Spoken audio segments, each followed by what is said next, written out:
Hello दोस्तों, आज मैं आपको ELSS म्यूचुअल फ़ंड के बारे में बताऊंगा। शायद आप ELSS म्यूचुअल फ़ंड के बारे में जानते हैं, यदि नहीं जानते तो ये वीडियो देखने के बाद आप जान जाएंगे कि ELSS म्यूचुअल फ़ंड क्या होता है और इसके बारे में आप अनअवेयर नहीं रहेंगे। तो चलिए शुरू करते हैं। तो पहले बात करते हैं कि ELSS mutual fund best tax saving option क्यों माना जाता है। इसके मैं 3 कारण बताऊँगा कि investing in ELSS mutual fund comes with the dual benefit of tax deduction and wealth accumulation over time.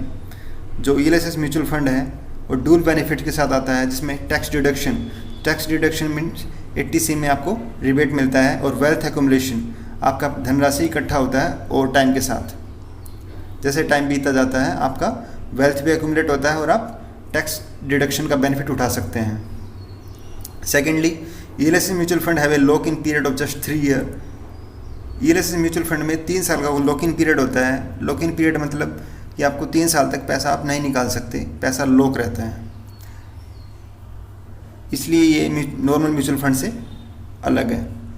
Third one, the shortest among all tax saving investment and have the potential to offer the highest return among 80C options. 80C option में जितने भी tax saving investment हैं उसमें एक सबसे अच्छा highest return है। यह था थर्ड वन।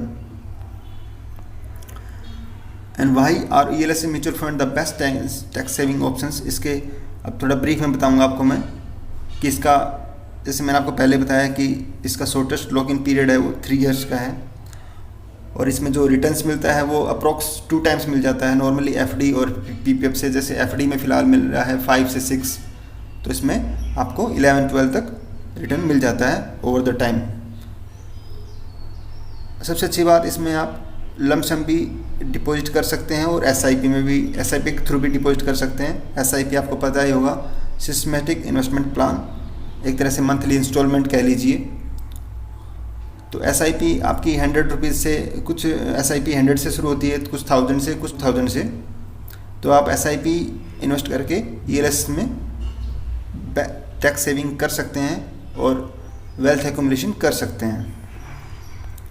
अब इसकी फ़ीचर्स की बात कर लेते हैं कि ELSS के फंड के क्या फ़ीचर्स हैं। तो number 1, they offer tax deduction of up to 1.5 lakh a year under section 80C provision. यदि आप सैलरीड पर्सन हैं और आपको 80C के तहत, आपको पता ही होगा कि आप 1.5 लाख तक का सेविंग 80C में दिखा सकते हैं और उसका रिबेट ले सकते हैं इनकम टैक्स डिपार्टमेंट से। तो आपको ये 1.5 लाख तक का आप सेविंग आप ELSS में यदि करते हैं तो उसको आप 80C के तहत दिखा सकते हैं। Second, ELSS funds come with a lock in period of 3 years. ये मैं पहले बता ही चुका। And there are no provision to make a premature exit. लेकिन ये आपको समझना होगा कि 3 साल का लॉक इन पीरियड मीन्स 3 साल का ही लॉक इन पीरियड है। उससे पहले आप प्रीमेच्योर एग्जिट नहीं कर सकते, उससे पहले आप पैसा नहीं निकाल सकते। आप 3 साल के बाद ही पैसा निकाल सकते हैं। Next one, you can invest any amount in ELSS, there is no upper capping. ELSS में इन्वेस्ट करने की कोई अपर कैपिंग नहीं है। While the minimum investment amount varies across fund houses. जैसे मैंने आपको बताया कि मिनिमम इन्वेस्टमेंट अलग अलग है। कुछ SIP 100 की होंगी, कुछ SIP 1000 की हो सकती है और कुछ SIP 2000 की हो सकती है। वो डिपेंड करता है कि आपने कौन सा फंड चूज किया है। And next one, ELSS fund are the only tax saving investment with the potential to offer inflation beating returns। जो इन्फ्लेशन होती है, हमारी जो महंगाई होती है, उसको भी, इसको बीट करने का रिटर्न्स की कैपेसिटी है इसकी। तो क्योंकि वो इसलिए है कि आप नॉर्मली यदि 10 ईयर करते हैं तो आपको ये कह सकते हैं कि आपको 12% 13% प्लस ही मिलेगा। तो उसमें इन्फ्लेशन भी बीट हो जाती है। FD PPF वगैरह में जो 5 से 6% रिटर्न मिलता है उसमें इन्फ्लेशन बीट नहीं हो पाता इतना। And next, investing in ELSS funds gives you the twin benefit of tax deduction and wealth creation। ये मैं पहले बता चुका कि इसमें टैक्स डिडक्शन का, वेल्थ क्रिएशन का दोनों बेनिफिट मिलते हैं। And the next, the portfolio of an ELSS fund mostly consist of equities. जो इसमें पोर्टफोलियो होता है वो 65 से 70% इक्विटीज़ में माना जाता है। यदि आप म्यूचुअल फंड में इन्वेस्ट करते हैं तो आप इक्विटीज़ तो जानते होंगे। While they have some exposure towards fixed income securities as well. कुछ सिक्योरिटीज़ बॉन्ड होते हैं जिसमें रिटर्न कम होता है लेकिन सिक्योर होता है PPF की तरह। तो इसमें 65 से 70% इक्विटीज़ में होता है, मतलब शेयर मार्केट पे होता है और 30-35% होता है वो सिक्योरिटीज़ में इन्वेस्टमेंट होता है, तो जिसमें आपको एक फिक्स्ड रिटर्न तो मिलना ही मिलना है। इसलिए बहुत कम्बिनेशन का है इक्विटीज़ का और सिक्योरिटीज़ का। अब चलते हैं नेक्स्ट स्लाइड पे कि जो इम्पोर्टेंट है काफ़ी, ये समझना आपके लिए काफ़ी बेहद ज़रूरी है कि what are the factors to consider before investing ELSS। ELSS में इन्वेस्टमेंट करने से पहले क्या क्या फैक्टर हैं जो आपको माइंड में रखने चाहिए, कंसिडरेशन में रखने चाहिए। तो सबसे पहले है इन्वेस्टमेंट होरिजन। इसमें है you need to have an investment horizon of longer than 5 years to consider investing ELSS funds. आपके पास कम से कम 5 year की कैपेसिटी होनी चाहिए कि आप 5 year से ज़्यादा ELSS में इन्वेस्टमेंट करें। The equity exposure of ELSS fund requires you to have a longer investment horizon in order to mitigate market volatility. तो जो मार्केट वॉलेटिलिटी होती है उसको मिटिगेट, उसको कम करने के लिए जो कि मैं पहले बता चुका हूँ कि इन्फ्लेशन को बीट करने के लिए आपको ELSS फंड में थोड़े लॉन्ग टाइम के लिए इन्वेस्टमेंट करना होगा। आप हिंदी में पढ़ सकते हैं, हिंदी में मैंने यहाँ दिया हुआ है। नेक्स्ट बात करते हैं लॉक इन पीरियड्स की। तो ELSS mutual fund come with a lock in period of 3 years। मैं काफ़ी बार पहले बता चुका हूँ ये। Your investment are mandatorily locked in for 3 years from the date of investment and you can not redeem your holding until the completion of this period.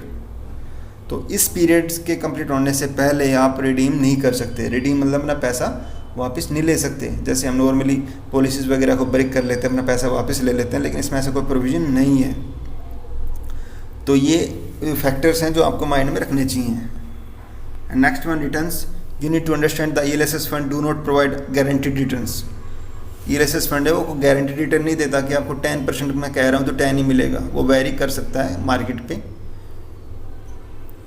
as they are dependent entirely on the performance of the underlying securities.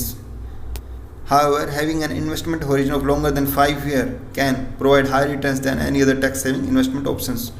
तो ये conclusion है कि यदि आप 5 year से ज़्यादा यदि ELSS में आप इन्वेस्टमेंट करते हैं तो जो कंपेरेटिवली और जो टैक्स सेविंग इन्वेस्टमेंट है, जैसे पोस्ट ऑफिस में है, FD है, RD है, PPF है, इनसे बेहतर रिटर्न्स आपके मिलने के पूरे चांसेस हैं। गारंटेड कुछ नहीं है, लेकिन एनालिसिस ये कहती है, जो एक्सपर्ट्स हैं वो कहते हैं कि नॉर्मली 5 ईयर से ज़्यादा आप ELSS में इन्वेस्टमेंट करते हैं तो जो और टैक्स सेविंग इन्वेस्टमेंट्स हैं उनसे बेहतर आपको ELSS रिटर्न दे सकता है। अब बात कर लेते हैं कंपैरिजन चार्ट की, कि आपको पता ही कि 5 ईयर बैंक की जो FD होती है वो 4 से 6% रिटर्न देती है। लॉक इन पीरियड पर उसका 5 ईयर होता है, तभी आपको 80C में बेनिफिट मिलता है और उसके जो रिटर्न होता है उस पर टैक्सेस होता है। PPF में जो रिटर्न होता है उसका सबसे बड़ा बेनिफिट PPF का ये है कि जो उसमें जो रिटर्न मिलता है, मान लो 10 लाख की हमने रिटर्न मिला, ठीक है, उस पर किसी प्रकार का टैक्स नहीं मिलेगा, वो टोटली एग्जेम्प्टेड है। लेकिन उसका लॉक इन पीरियड 15 ईयर्स का है, रिटर्न 7 से 8% है। फिलहाल 7.1 चल रहा है काफ़ी दिनों से। जो NSC है, नेशनल सेविंग सर्टिफिकेट, उसमें 7 से 8% है, लॉक इन पीरियड 5 ईयर है, तभी आपको टैक्स ऑन रिटर्न जो उसमें है अप्लीकेबल है, जो रिटर्न्स मिलता है उसमें टैक्स लगता है। अब बात करते हैं ELSS की। तो ELSS में 15 से 18% आप कह सकते हैं, लेकिन लॉक इन पीरियड 3 ईयर है। तो 15 से 18 आप ये नहीं कह सकते कि 3 ईयर इन्वेस्टमेंट करो और 15 से 18, तो नॉर्मली मिनिमम 5 ईयर प्लस आपको रखना ही पड़ेगा। गारंटीड नहीं है, लेकिन एक एनालिसिस है, और इसका ELSS में पार्शियल टैक्सेबल है। मान लो जो रिटर्न्स जो मिलते हैं नॉर्मली वो 1 लाख से ज़्यादा आपको यदि इंटरेस्ट मिल रहा है तो उस पर नॉर्मली 10% गवर्नमेंट टैक्स लेती है। तो उम्मीद करता हूँ ये आपको ELSS के बारे में जानकारी मिली होगी, पहले से आपकी जो नॉलेज है वो इनरिच हुई होगी। आप ELSS के बारे में जाने होंगे कि म्यूचुअल फंड से ELSS कैसे डिफरेंस है। तो बेसिकली बड़ा जो डिफरेंस है वो है 3 ईयर लॉक इन पीरियड का। सेकंड ऑप्शन है कि आप टैक्स सेविंग कर सकते हैं, यदि सैलरीड पर्सन है तो आप 80C के तहत 1.5 लाख तक का इसमें टैक्स बेनिफिट ले सकते हैं। एंड थर्ड वन कि इसमें ओवर द टाइम बाकी जो टैक्स सेविंग जो इन्वेस्टमेंट्स हैं उनसे बेहतर रिटर्न है।